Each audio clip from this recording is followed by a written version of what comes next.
Hello friends, आज हम लोग पढ़ने जा रहे हैं टॉपिक रेजिस्टेंस एंड रेजिस्टिविटी।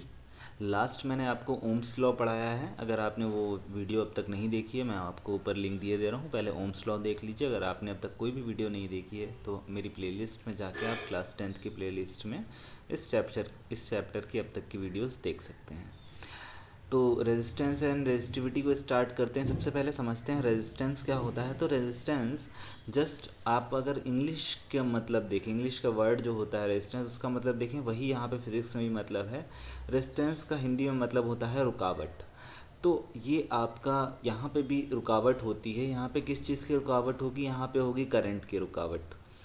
तो resistance is just to oppose the current. ठीक है, करंट को कम करने के लिए रेजिस्टेंस का यूज़ होता है। तो बात करते हैं, it is defined as a hindrance to flow of current, यही मैंने आपको बताया। ठीक है, अब ओम्स लॉ में हमने पढ़ा था V equals to I R. तो वहाँ से अगर हम I को नीचे डिवाइड में भेज दें तो हो जाएगा V upon I equals to R.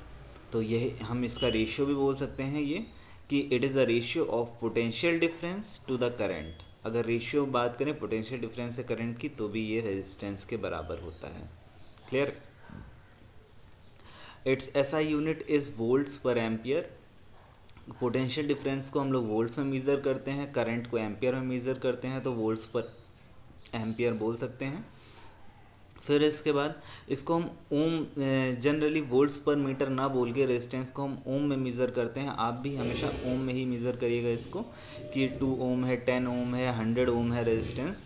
तो रेजिस्टेंस कितना है वो हम ओम में मेज़र करेंगे और डिनोट करते हैं, इसको ये सिंबल होता है, आप देख लीजिए, ओम का ये सिंबल होता है, इसको बोलते ओम है। ठीक है, अगर इसके रेसिप्रोकल की बात करें कि किसी का रेजिस्टेंस बहुत ज़्यादा है तो उसका रेसिप्रोकल क्या होगा? कंडक्टेंस। कंडक्टेंस उसका उतना कम होगा। या किसी का रेजिस्टेंस बहुत कम है तो उसका कंडक्टेंस उतना ज़्यादा होता है, मतलब वो उतना ज़्यादा कंडक्टिव होता है। ठीक है, तो रेसिप्रोकल ऑफ, यहाँ पे ऑफ होगा, of resistance is called conductance, इसको कैपिटल C से डिनोट करते हैं। और इसकी ऐसा यूनिट भी आपकी रेजिस्टेंस की रेसिप्रोकल ही होगी। यहाँ पे ओम होती थी तो ये कंडक्टेंस की हो जाएगी ओम इनवर्स, और इसका सिंबल में भी हम -1 ऊपर पावर लगा देंगे। ठीक है, अगर यहाँ पे हम फिगर में देखें कि आपका कोई एक सर्किट था, उसमें करंट फ्लो हो रहा है, तो उसमें अगर हाई रेजिस्टेंस है तो लो करंट फ्लो होगा। ठीक है, और अगर लो रेजिस्टेंस कर दें तो हाई करंट फ्लो होने लगेगा। क्लियर है? तो हाई करंट फ्लो होने लगेगा, तो मतलब इसका लो रेजिस्टेंस है और इसका हाई कंडक्टेंस हो जाएगा, और यहाँ पे हाई रेजिस्टेंस है तो इसका लो कंडक्टेंस होगा। क्लियर है? चलिए आगे बढ़ते हैं। तो रेजिस्टेंस क्यों हाई होता है, क्यों लो होता है, ये भी समझ लेते हैं, और कैसे हाई होता है, किस किस चीज़ों पे डिपेंड करता है। तो रेजिस्टेंस बेटा सिंपली आपका, सबसे पहली बात तो लेंथ का डायरेक्टली प्रोपोर्शनल होता है, कि जितनी ज़्यादा लेंथ बढ़ेगी किसी भी वायर की, उतना ज़्यादा उसका रेजिस्टेंस होता चला जाएगा। तो मतलब करंट उतना ज़्यादा कम होता चला जाएगा, करंट में हिंड्रेंस आता चला जाएगा।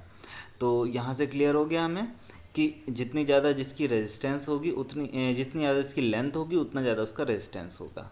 अगर बात करें वायर कितना मोटा है कितना पतला है, मतलब उसके एरिया ऑफ क्रॉस सेक्शन की बात करें वायर के, तो जितना ज़्यादा एरिया ऑफ क्रॉस सेक्शन होगा उतना ही उसमें कम रेजिस्टेंस होगा। मतलब ये इन्वर्सली प्रोपोर्शनल है। लेंथ में मैंने अभी क्या बोला, देखिए आप ध्यान से समझिएगा, लेंथ अगर ज़्यादा होगी तो रेजिस्टेंस ज़्यादा होगा, बट एरिया के केस में मैंने बोला अगर वायर का जो एरिया ऑफ क्रॉस सेक्शन है वो ज़्यादा होगा तो रेजिस्टेंस कम होगा। मैं यहाँ पे उल्टा बोल रहा हूँ। तो इससे मैं बोल सकता हूँ कि रेजिस्टेंस लेंथ के डायरेक्टली प्रोपोर्शनल होता है और resistance area of cross section of the conductor के इन्वर्सली प्रोपोर्शनल होता है।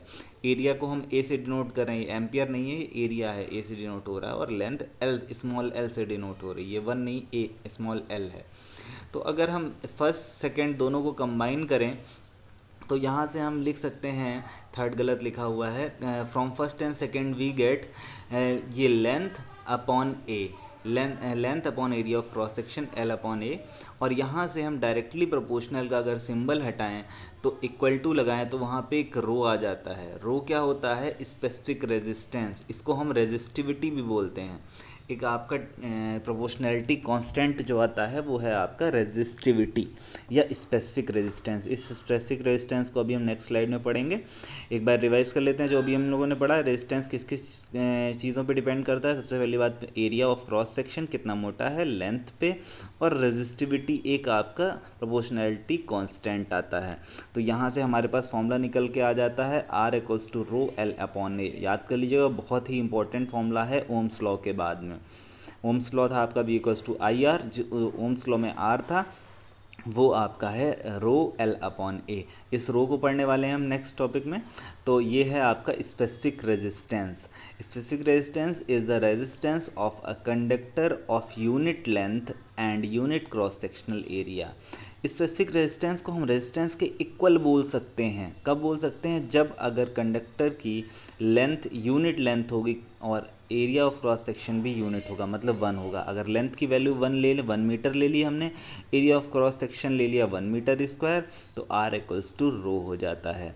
It depends on the material of the conductor. ये लेंथ या एरिया ऑफ क्रॉस सेक्शन पे डिपेंड नहीं करता है। स्पेसिफिक रेजिस्टेंस आपका directly material of the conductor पे डिपेंड करता है कि वो सिल्वर है, क्वार्ट्स है, क्या है क्या नहीं है, मटेरियल गोल्ड है, ठीक है, उस पर डिपेंड करेगा आपका स्पेसिफिक रेजिस्टेंस। इसको रो से डिनोट करते हैं, RHO होता है रो।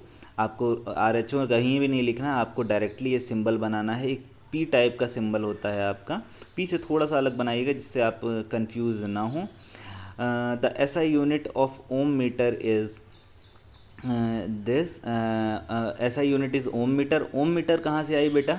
ये चीज़ हम समझ लेते हैं फॉर्मूले से। बैक चलते हैं एक बार स्लाइड पे, आपको फॉर्मूला की में यूनिट समझाते हैं। रो देखिए ये आपका, इसकी यूनिट आपको निकालनी है L/A, और इधर रो लिखा हुआ है, तो हम इसको क्रॉस मल्टीप्लाई करा देते हैं।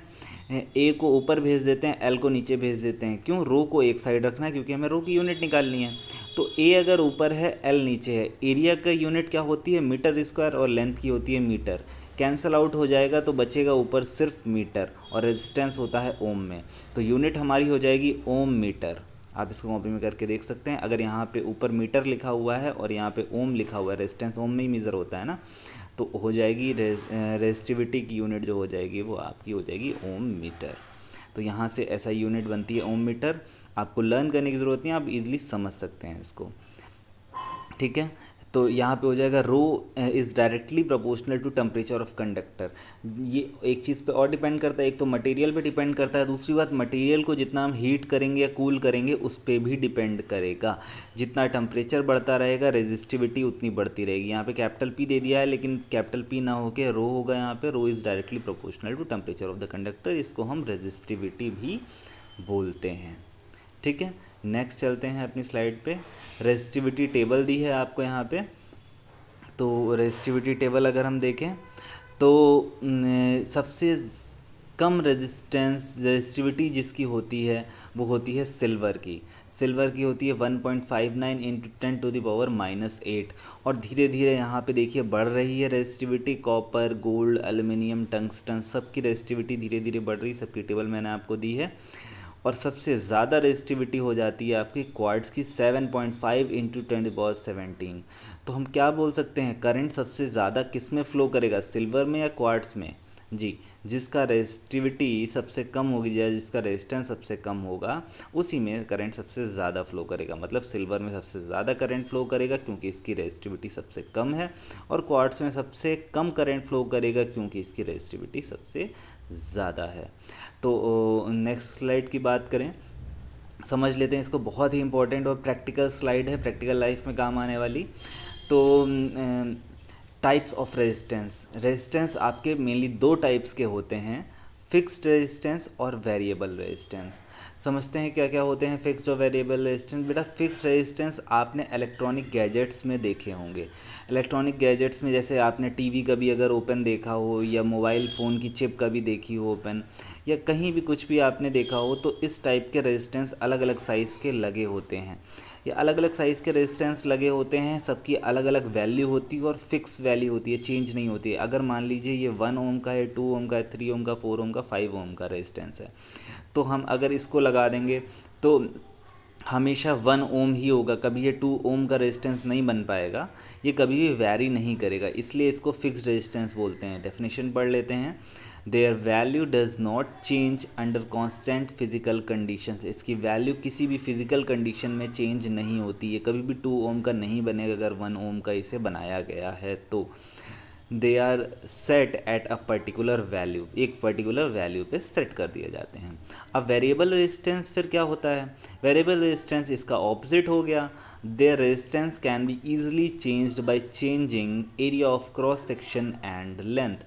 एरिया ऑफ क्रॉस सेक्शन या तो हम चेंज कर दें या लेंथ चेंज कर दें तो आपका वेरिएबल रेजिस्टेंस हो जाता है। जैसे यहाँ पे तो आपको रियोस्टेट दिया गया है, रियोस्टेट की बात अभी बाद में करते हैं। सबसे पहले एक सिंपल वायर का एग्जांपल लेते हैं। अगर आपने वायर की लेंथ को चेंज कर दिया, ठीक है, तो वायर की लेंथ अगर चेंज कर दी तो भी उसका रेजिस्टेंस चेंज हो जाएगा। वायर को मोटा या और पतला कर दिया तो भी उसका रेजिस्टेंस चेंज हो जाएगा। क्लियर है? अब रियोस्टेट की बात अगर हम वापस करें तो रियोस्टेट बेटा आपका एक इक्विपमेंट होता है जो कि फ़िज़िक्स लैब में अवेलेबल है। जब क्लासेस चलेंगी तब हम आपको इसमें दिखा भी देंगे प्रैक्टिकली कि रियोस्टेट ये है आपका। इसमें ऊपर जो ब्लैक पोर्शन आपको ये दिख रहा है ये वेरी करता है, ये मूव करता है यहाँ से वहाँ पूरी इस रॉड पे। ये जो रॉड ऊपर आपको दिख रही है इस पे ब्लैक कलर का मूव करता है, ठीक है। अब ये इसके मूव करने से क्या होता है, देखिए नीचे टच हो रहा है, नीचे टच हो रहा है किसमें? वायर में। ये वायर है आपका पूरा चढ़ा हुआ इस रियोस्टेट के ऊपर। तो वायर चढ़ा हुआ है, वायर एक जगह से शुरू हो रहा होगा दूसरी जगह पे ख़त्म हो रहा होगा। तो मैंने बताया लेंथ पे डिपेंड करता है रेजिस्टेंस। तो अगर एक साइड से करंट आ रहा है और फ्लो होके दूसरे साइड जा रहा है, सपोज़ करते हैं इधर से आ रहा है और इधर को जा रहा है, ठीक है, तो अगर हमने इस करंट को मान लीजिए ब्लैक वाले को हमने बिल्कुल यहाँ पे स्टार्टिंग में लगा दिया, तो स्टार्टिंग में आ गया तो करंट यहाँ से आया ब्लैक वाले के थ्रू नीचे गया और नीचे जाके पूरा इसने वायर जितना भी था वायर पूरा कवर किया और फिर जाके यहाँ से गया। तो पूरे वायर में करंट फ्लो हुआ, वायर में करंट फ्लो हुआ तो उससे क्या हुआ, इसका रेजिस्टेंस बढ़ जाएगा तो करंट कम फ्लो होगा। और यहीं पे अगर हम इस ब्लैक वाले को बिल्कुल लास्ट में लगाते हैं, जितना लास्ट में जा सकता है, ठीक है, उसमें लगाया और फिर करंट को फ्लो कराया तो करंट ऊपर रॉड में फ्लो करके सीधे लास्ट में आएगा और फिर सीधे नीचे चला जाएगा। तो इससे क्या हुआ, पूरा उसको वायर में ट्रैवल करने की ज़रूरत नहीं पड़ी। वायर पूरा मतलब लेंथ जो थी बहुत कम हो गई, सीधे आया यहाँ और सीधे निकल गया यहाँ से, तो लेंथ बहुत कम हो गई। तो लेंथ कम हो गई जिससे क्या हुआ, रेजिस्टेंस हमारा बहुत कम हो गया। तो रेजिस्टेंस अगर मैं बीच में रखता हूँ तो आधे वायर में ट्रैवल करना पड़ेगा, आधे में नहीं ट्रैवल करना पड़ेगा। तो यहाँ पे मैंने रेजिस्टेंस को अलग अलग कंडीशन में वेरी करा लिया, जितना रेजिस्टेंस हमें चाहिए था एक्सपेरिमेंट के लिए हमने उतना रेजिस्टेंस ले लिया। क्लियर है? तो इस बार हम लोगों ने पढ़ लिया है रियोस्टेट को आप प्रैक्टिकली अपने फिज़िक्स लैब में देख भी सकते हैं। तो फ़िलहाल के लिए मैं इतना ही रख रहा हूँ इस क्लास में। नेक्स्ट क्लास में हम लोग electric circuit and it's component पढ़ेंगे। तो उसका लिंक मैं आपको ऊपर दिए दे रहा हूँ वीडियो का, आप ऊपर क्लिक करके नेक्स्ट वीडियो देख सकते हैं। तो तब तक के लिए थैंक यू क्लास। आप हमारी प्लेलिस्ट में जाके सारी वीडियोस भी देख सकते हैं अगर कोई भी आपसे स्किप हुई है। चलिए मैं क्लास को यहीं पे एंड कर रहा हूँ। Thank you.